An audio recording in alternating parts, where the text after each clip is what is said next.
ലോകമെമ്പാടുമുള്ള വാർത്താ ചാനലുകളിലൂടെ കഴിഞ്ഞ കുറച്ച് ദിവസങ്ങളായി നമ്മൾ കണ്ടുകൊണ്ടിരിക്കുന്നത് നേപ്പാളിൽ നിന്നുള്ള ദൃശ്യങ്ങളാണ്.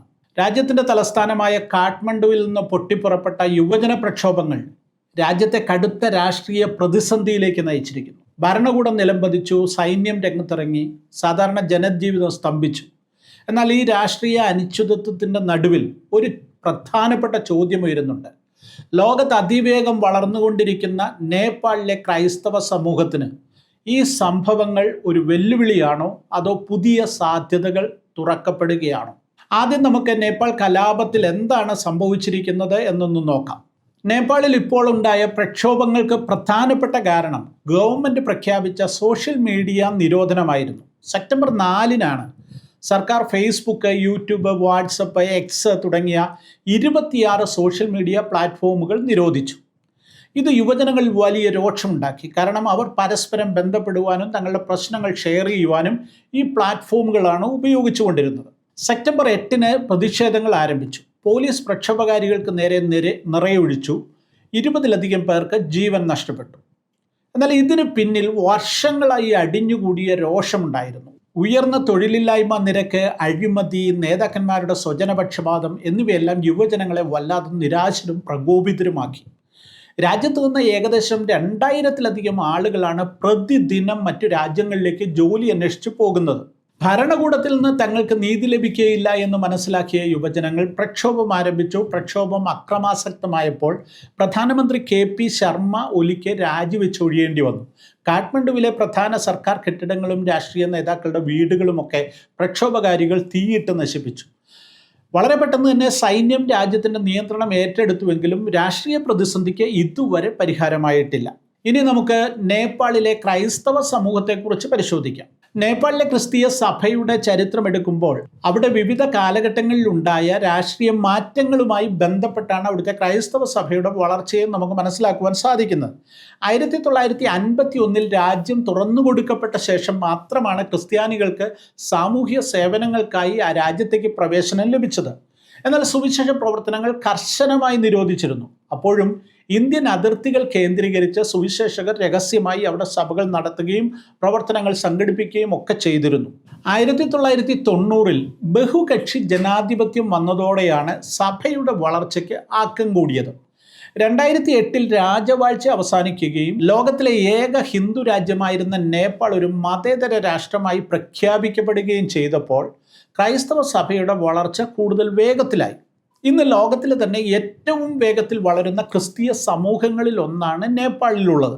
ഈ വളർച്ചയ്ക്ക് പ്രധാനമായി എന്തൊക്കെ കാരണങ്ങളാണ് എന്ന് പരിശോധിക്കുമ്പോൾ പ്രധാനപ്പെട്ട 3 കാരണങ്ങൾ നമുക്ക് ചൂണ്ടിക്കാണിക്കുവാൻ സാധിക്കും.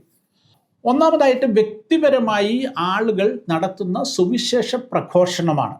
ആളുകൾ തമ്മിലുള്ള ബന്ധങ്ങളിലൂടെയും പ്രാർത്ഥനയിലൂടെ നടക്കുന്ന അത്ഭുത രോഗശാന്തികളിലൂടെയും ഒക്കെയാണ് സഭ ഇവിടെ വളരുന്നത്. രണ്ടാമത്തെ കാര്യം ജാതി വ്യവസ്ഥയുടെ തകർച്ചയാണ്. ഇന്ത്യയിലെ പോലെ തന്നെ ഹിന്ദു മതത്തിൻ്റെ ജാതി വിവേചനങ്ങളെല്ലാം നേപ്പാളിലെ ഹൈന്ദവരുടെ ഇടയിലുമുണ്ട്. അപ്പോൾ അതിൽ നിന്ന് മോചനം ആഗ്രഹിക്കുന്ന ദളിത് വിഭാഗങ്ങൾ, അവഗണിക്കപ്പെട്ട ഗോത്ര സമൂഹങ്ങളൊക്കെ ക്രിസ്തീയ വിശ്വാസം സ്വീകരിക്കുന്നതോടെ ഒരു പുതിയ ലോകത്തിലേക്കുള്ള പ്രവേശനം അവർക്ക് സാധ്യമാകുന്നുണ്ട്. മൂന്നാമത്തെ പ്രധാനപ്പെട്ട കാര്യം പ്രവാസ ജീവിതമാണ്. വിദേശത്തേക്ക് തൊഴിൽ തേടി പോകുന്ന നേപ്പാളി യുവജനങ്ങൾ അവിടെ വെച്ച് ക്രിസ്തുവിനെ അറിയുകയും ക്രിസ്ത്യാനികളായി മാറുകയും അവർ നാട്ടിലെത്തി സുവിശേഷം പങ്കുവെക്കുകയും ചെയ്യുന്നു. വലിയൊരു വിഭാഗം ആളുകളാണ് നേപ്പാളിൽ നിന്ന് പ്രതിവർഷം വിദേശത്തേക്ക് ജോലി തേടി പോകുന്നത്. ഇപ്പോൾ തന്നെ 3 കോടി വരുന്ന നേപ്പാൾ ജനസംഖ്യയിൽ 10 ലക്ഷത്തിലധികം ആളുകൾ വിവിധ രാജ്യങ്ങളിൽ പോയി ജോലി ചെയ്യുന്നുണ്ട് എന്നാണ് ഏകദേശ കണക്ക്. ഇവരിൽ നല്ലൊരു പങ്കും ആ രാജ്യങ്ങളിൽ വെച്ച് പലപ്പോഴും ക്രിസ്തീയ വിശ്വാസത്തിലേക്ക് ആകർഷിക്കപ്പെടുന്നു എന്നുള്ളത് ഏറ്റവും പ്രധാനപ്പെട്ട കാര്യമാണ്. വളരെ ചുരുങ്ങിയ കാലം കൊണ്ട് ക്രൈസ്തവ സഭയ്ക്ക് ശക്തമായൊരു വളർച്ച അവിടെ ഉണ്ടായിട്ടുണ്ട്. 10 ലക്ഷത്തിനും 15 ലക്ഷത്തിനും ഇടയിൽ ആളുകൾ ഇപ്പോൾ ക്രൈസ്തവ വിശ്വാസികളായി അവിടെ ഉണ്ട് എന്നാണ് കണക്കുകൾ സൂചിപ്പിക്കുന്നത്. 2015-ലെ ഭരണഘടന നേപ്പാളിനെ ഒരു മതേതര രാഷ്ട്രമായി പ്രഖ്യാപിച്ചെങ്കിലും മതപരിവർത്തന നിരോധന നിയമങ്ങൾ ശക്തമായി ഇവിടെ നിലനിൽക്കുന്നു എന്നുള്ളതാണ് ഏറ്റവും പ്രധാനപ്പെട്ട കാര്യം.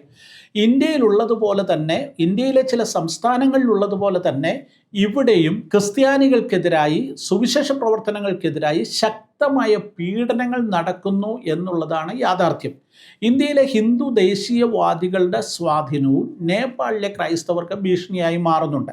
കന്നുകാലികളെ കൊന്നുവെന്ന് വ്യാജ ആരോപണങ്ങൾ ഉന്നയിച്ച് ക്രൈസ്തവരെ സമൂഹത്തിൽ നിന്ന് പുറത്താക്കുന്നതും ആക്രമിക്കുന്നതുമൊക്കെ അവിടെ പതിവാണ്.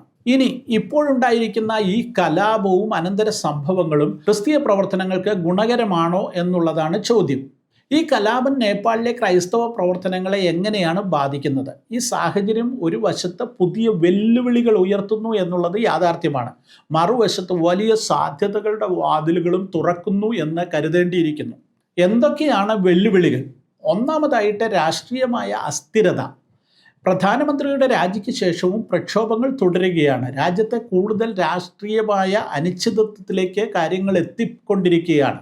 ഈ അവസ്ഥ മതന്യൂനപക്ഷങ്ങൾക്ക് സുരക്ഷിതമല്ലാത്തൊരു സാഹചര്യം ഉണ്ടാക്കുമെന്നുള്ളതാണ് ഒന്നാമത്തെ കാര്യം. ഇനി രണ്ടാമത്തെ കാര്യം മത തീവ്രവാദികൾ അല്ലെങ്കിൽ ദേശീയവാദികളുടെ സ്വാധീനമാണ്. ഈ പ്രക്ഷോഭത്തിൻ്റെ മതേതരമായ ഒരു സ്വഭാവം വളരെ പെട്ടെന്ന് മാറുകയും ഹിന്ദു ദേശീയവാദികൾക്ക് മുതലെടുക്കുവാൻ അവസരം ലഭിക്കുകയും ചെയ്യുന്ന ഒരു സാഹചര്യം ഉണ്ടായേക്കാം. അങ്ങനെ വന്നാൽ അത് ക്രൈസ്തവർക്ക് വലിയ തരത്തിലുള്ള തിരിച്ചടികൾക്ക് കാരണമായി മാറിയേക്കാം. മൂന്നാമത് വിദേശ സഹായത്തോടുള്ള സംശയമാണ്. ഈ പ്രസ്ഥാനം വിദേശ സ്വാധീനങ്ങളില്ലാത്ത ഒരു നേപ്പാളാണ് ആഗ്രഹിക്കുന്നത്. ഇപ്പോൾ ഉണ്ടായിരിക്കുന്ന കലാപത്തിന് മുന്നിൽ നിൽക്കുന്ന പല പ്രസ്ഥാനങ്ങളും വിദേശ സഹായങ്ങളില്ലാത്ത ഒരു നേപ്പാളിനെയാണ് സ്വപ്നം കാണുന്നത്. അങ്ങനെ വന്നാൽ ക്രൈസ്തവർക്കെതിരായിട്ടുള്ള പീഡനങ്ങൾ വർദ്ധിക്കുവാനായിട്ടുള്ള സാധ്യതകൾ നിലനിൽക്കുന്നു എന്നും ചിന്തിക്കേണ്ടിയിരിക്കുന്നു. ഇനി ഇതിൻ്റെ ഗുണപരമായ വശങ്ങളെക്കുറിച്ചോ അല്ലെങ്കിൽ സാധ്യതകളെക്കുറിച്ചോ വിലയിരുത്തിയാൽ പുതിയ രാഷ്ട്രീയ സഖ്യങ്ങൾ ഉണ്ടാകുകയോ പുതിയ ഭരണകൂടം നിലവിൽ വരികയോ ചെയ്യുന്ന ഒരു സാഹചര്യത്തിൽ അഴിമതി നിറഞ്ഞ രാഷ്ട്രീയ വ്യവസ്ഥിതി തകരുമ്പോൾ കൂടുതൽ സുതാര്യവും മതേതരവുമായ ജനാധിപത്യപരമായ ഒരു സംവിധാനം ഇവിടെ വരുവാൻ സാധ്യതയുണ്ട്. അങ്ങനെ വന്നാൽ അത് മതസ്വാതന്ത്ര്യം വർദ്ധിപ്പിക്കുന്ന പുതിയ നിയമങ്ങൾക്ക് വഴിയൊരുക്കിയേക്കാം. അടുത്ത ഒരു കാര്യം യുവജന പ്രസ്ഥാനങ്ങളുമായുള്ള ബന്ധമാണ്. അഴിമതിയും അർത്ഥശൂന്യമായ രാഷ്ട്രീയത്തിലും നിരാശരായ യുവജനങ്ങൾക്ക് ക്രിസ്തുവിൻ്റെ സ്നേഹത്തിലേക്കും സത്യത്തിലേക്കും കൂടുതൽ അടുത്തു വരുവാനും അത് കൂടുതൽ പ്രസക്തമാണെന്ന് തോന്നുവാനുമുള്ള, അതിനെ സ്വീകരിക്കുവാനുമുള്ള ഒരു സാഹചര്യങ്ങൾ ഉണ്ടാകുന്നു എന്നുള്ളത് ഏറ്റവും പ്രധാനപ്പെട്ട കാര്യമാണ്. മൂന്നാമത്, ക്രൈസ്തവ സമൂഹങ്ങൾക്ക് ശക്തമായ ഇടപെടൽ നടത്തുവാൻ സാധിക്കുന്ന വലിയ ദുരന്ത സമാനമായ സാഹചര്യങ്ങളാണ് ഇപ്പോൾ ഉള്ളത്. അത് ഫലകരമായ നിലയിൽ ഉപയോഗപ്പെടുത്തുവാൻ ക്രൈസ്തവ പ്രസ്ഥാനങ്ങൾക്ക് സാധിക്കുമെന്ന് കരുതേണ്ടിയിരിക്കുന്നു. ഈ പ്രതിസന്ധി ഘട്ടം നേപ്പാളിലെ സഭയ്ക്കൊരു നിർണായക നിമിഷമാണ്. ഈ രാഷ്ട്രീയവും സാമൂഹികവുമായ സാഹചര്യത്തോടെ എങ്ങനെ പ്രതികരിക്കുന്നു എന്നതിനെ ആശ്രയിച്ചായിരിക്കും സഭയുടെ ഭാവി എന്തായിത്തീരുമെന്ന് ചിന്തിക്കുവാൻ സാധിക്കുന്നത്. വിവേകത്തോടെ പ്രവർത്തിക്കുകയും നിസ്വാർത്ഥമായ സേവനത്തിലൂടെ ക്രിസ്തുവിൻ്റെ സ്നേഹം മറ്റുള്ളവരിലേക്ക് എത്തിക്കുകയും ചെയ്താൽ നേപ്പാളിലെ സഭയ്ക്ക് ഈ പ്രതിസന്ധികൾക്കിടയിലും ഒരു പ്രകാശ ഗോപുരമായി നിൽക്കുവാൻ സാധിക്കുമെന്നുള്ളതിന് യാതൊരു സംശയവുമില്ല. നേപ്പാളിലെ ക്രിസ്ത്യാനികളുടെ എണ്ണം കൂടെ ഒന്ന് പറഞ്ഞിട്ട് അവസാനിപ്പിക്കാം. 2021 സെൻസസ് പ്രകാരം നേപ്പാളിൽ 5,12,000 ക്രിസ്ത്യാനികൾ ഉണ്ടെന്നാണ് ഔദ്യോഗികമായ കണക്ക്. ഇത് രാജ്യത്തെ ജനസംഖ്യയുടെ 1.8%. എന്നാൽ അനൗദ്യോഗികമായ കണക്കുകൾ പ്രകാരം നേപ്പാൾ ക്രിസ്ത്യൻ സൊസൈറ്റിയുടെ കണക്കുകൾ നോക്കിയാൽ 2020 മുതൽ 2022 വരെ അവർ നടത്തിയ ഒരു സർവേ അനുസരിച്ച് 7 ലക്ഷത്തിലധികം ക്രിസ്ത്യാനികൾ ഉണ്ടെന്ന് അവർ കണ്ടെത്തിയിട്ടുണ്ട്. ഇത് മൊത്തം ജനസംഖ്യയുടെ ഏകദേശം 2.2% വരുന്നത്. എന്നാൽ മറ്റു ചില പഠനങ്ങളുടെ അടിസ്ഥാനത്തിൽ 10 ലക്ഷത്തിനും 15 ലക്ഷത്തിനും ഇടയിൽ ക്രിസ്ത്യാനികൾ നേപ്പാളിൽ ഉണ്ട് എന്ന് കരുതപ്പെടുന്നു. ലോകത്ത് അതിവേഗം വളർച്ച പ്രാപിക്കുന്ന ഒരു ക്രൈസ്തവ സമൂഹമാണ് നേപ്പാളിലുള്ളത്. ദീർഘകാലം ക്രൈസ്തവർക്ക് പ്രവേശനമില്ലാതിരുന്ന, സുവിശേഷകർക്ക് പ്രവേശനമില്ലാതിരുന്ന ആ നാട് ഇന്ന് ക്രിസ്തുവിനെ സ്വീകരിക്കുന്ന ഒരു നാടായി മാറിയിരിക്കുന്നു എന്നുള്ളതാണ് യാഥാർത്ഥ്യം. ഇപ്പോൾ ഉണ്ടായിരിക്കുന്ന ഈ കലാപങ്ങൾ, രാഷ്ട്രീയ അസ്ഥിരതയെല്ലാം എത്രയും പെട്ടെന്ന് മാറട്ടെ. പുതിയ ഭരണകൂടം അവിടെ ഉണ്ടാകട്ടെ. അവിടെയുള്ള ക്രിസ്തീയ സഭ ഈ സാഹചര്യങ്ങളിൽ വളരെ ശക്തമായി അവിടെ ഇടപെടുകയും വളർച്ച പ്രാപിക്കുകയും ചെയ്യട്ടെ എന്ന് പ്രാർത്ഥിക്കാം. ദൈവം എല്ലാവരെയും അനുഗ്രഹിക്കട്ടെ.